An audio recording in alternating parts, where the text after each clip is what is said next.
2 दिनको बाटोमा 2 दिनको यात्रा गर्ने क्रममा 1 लाख बराबरको डिजेल खान्छ।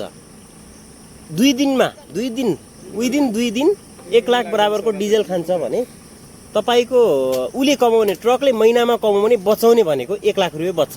यानी कि तपाईको किस्ता नतिरेर फेरि है किस्ता नभएको ट्रकको कुरा गर्दैछु म चाहिँ। र अर्को सवालमा तपाईको किस्ता नभएको ट्रकले 1 लाख रुपैयाँ कमाउँछ। अब किस्ता भएकोले कति कमाउने अब त्यो हजुरहरु आफै गेस गर्नु कति पर्सेन्ट हामीले तिर्ने त निकाल्दाखेरि। र अर्को सवालमा तपाईको 2 दिनमा 1 लाखको डिजेल खान्छ भने महिनामा 1 लाख रुपैयाँ कमाउँछ। त्यही पनि हाम्रो नेपालमा चाहिँ ट्रक चलिरहेको छ। यो चाहिँ कसरी सम्भव छ दाजु? यो कुरा मलाई अलिकति म चाहिँ अहिले फुलजोरमा छु यानी कि सर्लाही जिल्लामा। यो चाहिँ अलि फरक विषयवस्तु रहेको छ। अब तपाईहरुलाई कसैले थाहा हुन सक्छ थाहा नहुन पनि सक्छ हैन। म चाहिँ अहिले ट्रक ड्राइभरहरुको लाइफ यानी कि ट्रक लाइफ ट्रकमा के गरिन्छ नयाँ ठाउँ नयाँ रुटमा जाँदाखेरिको चुनौतीहरु समस्याहरु के कस्तो रहन्छ भनेर म यहाँका गुरुजीहरुसँग यानी कि लामो समय अनुभव भएका हाम्रा ट्रक ड्राइभर आदरणीय दाइहरुसँग म कुराकानी गर्न गइरहेको छु। हेरेर साथ दिनु होला है त। सबैलाई नमस्ते हजुर सबैजनालाई। मलाई अलिकति जिज्ञासा लागेको चिज के बताइदिनु भने जस्तो हामी नयाँ नयाँ ठाउँ जान्छौँ गाडी लिएर ट्रक लिएर हैन। नयाँ नयाँ ठाउँ जान्छौँ अनि तपाईहरु जस्तो नयाँ ठाउँ जाँदाखेरि नयाँ रुट हुन्छ हैन। नयाँ रुटमा हजुरको कस्तो हुन्छ भने तपाईले भने बमोजिम त्यो गुगल म्याप हेर्दाखेरि त नर्मल्ली कति किलोमिटर डिस्टेन्स जंगल संगल त्यो थाहा हुने भयो। नयाँ बाटो अब टर्निङ पुग्छ कि पुग्दैन ट्रकको त्यो कुराहरु चाहिँ कसरी फेस गरिरहनु भएको हुनुहुन्छ तपाईले त्यो बेला? अब त्यसमा यसो सोध्दै जाने हजुर सोध्दै जाने। अब चाहिँ मान्छेहरूले अब जान्छ भनेदेखि जाने जाँदैन भनेदेखि यसो पहिले गएको ड्राइभर जस्तै हामी अब नयाँ रुट गइया छ भने हैन हजुर त्यो बेलामा चाहिँ कस्तो गर्छ भने हामी पहिला सोधिन्छ अब गइसकेको हजुर गइसकेको मान्छेहरूलाई सोधिन्छ। यताउति सोधेपछि उनीहरूले भन्छ गइसकेको ल जाँदैछ तपाईँको गाडी त अब हाम्रो गाडीहरू ठुलो छ 12 चक्का छ 14 चक्का छ भन्दा बित्तिकै अनि उनीहरूले भन्छ अब सानो गाडी 6 चक्का गइरहेको ठाउँमा यो जाँदैन भन्ने हुन्छ। हजुर त्यो अनि कन्भर्सेसन भइसकेपछि बल्ल गइन्छ। त्यतिकै त जान मुस्किलै हुन्छ। मुस्किल हुन्छ यदि कसैसँग कन्ट्याक्टै भएन हजुर कन्ट्याक्ट नभएको सवालमा तपाईहरु जस्तो नयाँ रुट जाँदै हुनुहुन्छ भने के अब कन्ट्याक्ट भएन अब बाटो कस्तो छ कस्तो भनेर ब्याक हुने कन्डिसन के हुन्छ त्यो टाइममा चाहिँ? त्यो चाहिँ यस्तो लोडिङ गर्दाखेरि पनि उनीहरूले नि भने हुन्छ एउटा कुरो हैन। हजुर लोडिङमा पोइन्टहरुमा हामीले लोडिङ यहाँको जाँदैछ है भनेपछि उनीहरूले नि तपाईँ गाडी यो गाडी नजाला यताउति उनीहरूले पहिल्यै कन्भर्सेसन गरिसकेका हुन्छ। हजुर हजुर त्यसपछि चाहिँ कस्तो हुन्छ भने अब हामी त्यो जाने ठाउँसम्म गइन्छ भन्ने हिसाबले गएकोसम्म गइसकेपछि अरू चाहिँ उनीहरूले हेर्छ भनेपछि हामी त्यसै पनि गइन्छ। अनि हामीले देख्छौँ थुप्रो ठाउँमा दुर्घटना भइरहेका हुन्छन् ट्रकहरू विशेष गरी स्लिप खाएका हुन्छन् पल्टी मारेका हुन्छन्।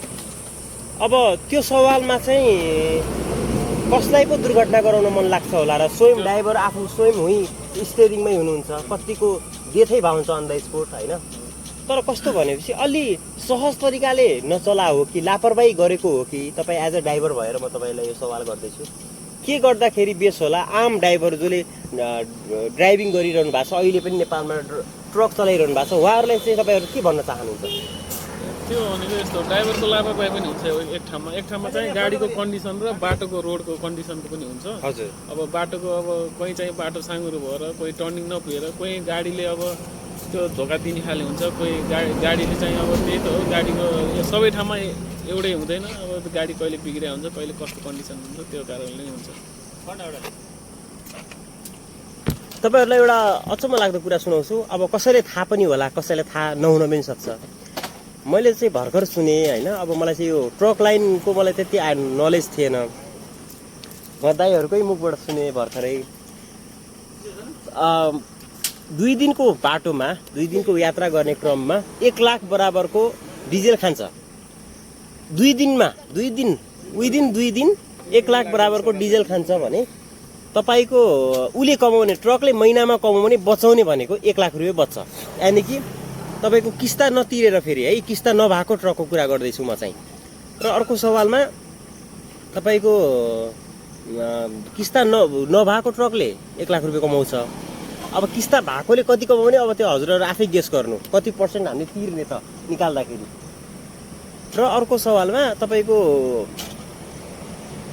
2 दिनमा 1 लाखको डिजेल खान्छ भने महिनामा 1 लाख रुपियाँ कमाउँछ।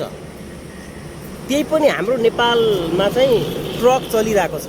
यो चाहिँ कसरी सम्भव छ दाजु? यो कुरा मलाई अलिकति भनिदिनु न। यो कुरा जस्तो यो 1 लाख रुपियाँ तपाईँको नर्मली ट्रकहरू 70 लाखदेखि प्लस पर्छ होइन नेपालमा ट्रकहरू। यो चाहिँ कसरी सम्भव छ?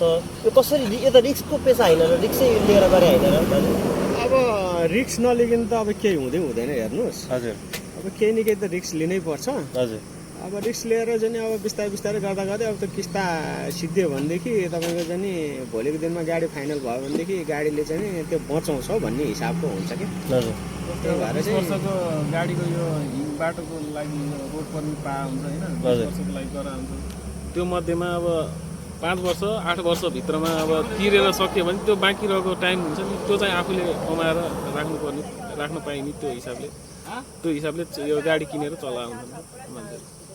किस्ता सकेपछि त चोखो बच्छ भन्ने टाइपले आफ्नो हिसाब त बच्छ आफ्नो लागि हो, त्यो त्यसपछिको तर पनि भन्ने हुन्छ। मेरो छोरी जन्मिसक्यो मेरो छोरै हुन्छ भनेर अब एक प्रकारले त्यो चाहिँ यस्तो हो, त्यो रिस्क चाहिँ गरेर लिन पर्यो। होइन त्यो त मान्छेले चाहिँ नि मेरो छोरै होस् भन्ने चाहन्छ कि जसले पनि। हजुर हजुर एउटा त छोरा होस् है भन्ने चाहन्छ। अब बुझिहाल्नु 8 वर्ष त्यो बाई चान्स अब चाहिँ नि त्यो छोरी नै हुन गयो पनि अब मान्छेले चाहिँ नि मन दुखाउनु भएन हजुर होइन र? हजुर त्यही हो बनाइदिएर।